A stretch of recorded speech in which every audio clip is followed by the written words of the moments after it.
بسم اللہ الرحمن الرحیم۔ السلام علیکم۔ ایک دلچسپ فیصلہ۔ روایت ہے کہ ایک شخص ایک آدمی کو پکڑ کر حضرت ابوبکر صدیق رضی اللہ عنہ کے پاس لایا اور کہا، یہ شخص کہتا ہے میں نے عالم خواب میں تیری ماں سے جماع کیا ہے۔ حضرت ابوبکر صدیق رضی اللہ عنہ یہ بات سن کر حیران پریشان ہو گئے اور سوچنے لگے کہ اس کا جواب کیا دوں۔ سیدنا حضرت علی المرتضیٰ شیر خدا رضی اللہ عنہ بھی درباری خلافت میں موجود تھے اور کہنے لگے، اس مسئلے کا فیصلہ یہ ہے کہ اس شخص کو دھوپ میں کھڑا کر کے اس کے سائے کو کوڑے مارے جائیں، کیونکہ خواب کی حقیقت مثل سایہ کے ہے۔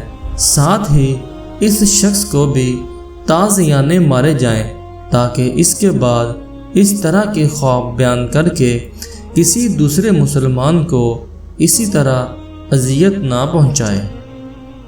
صبح نکاح، شام کو بچے کی ولادت۔ روایت ہے کہ ایک دفعہ حضرت ابوبکر صدیق رضی اللہ عنہ سے سوال کیا گیا کہ ایک شخص نے صبح کے وقت ایک عورت سے عقد کیا اور شام کے وقت اس عورت نے بچے کو جنم دیا۔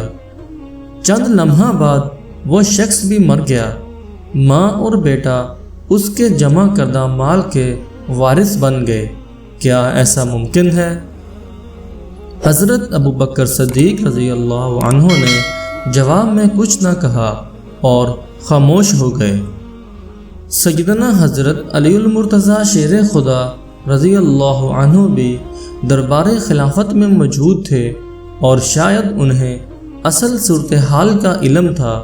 انہوں نے فرمایا، ہاں ایسا ممکن ہے، یہ وہ شخص ہے جس کے پاس یہ عورت کنیز تھی اور یہ کنیز اس شخص سے حاملہ تھی۔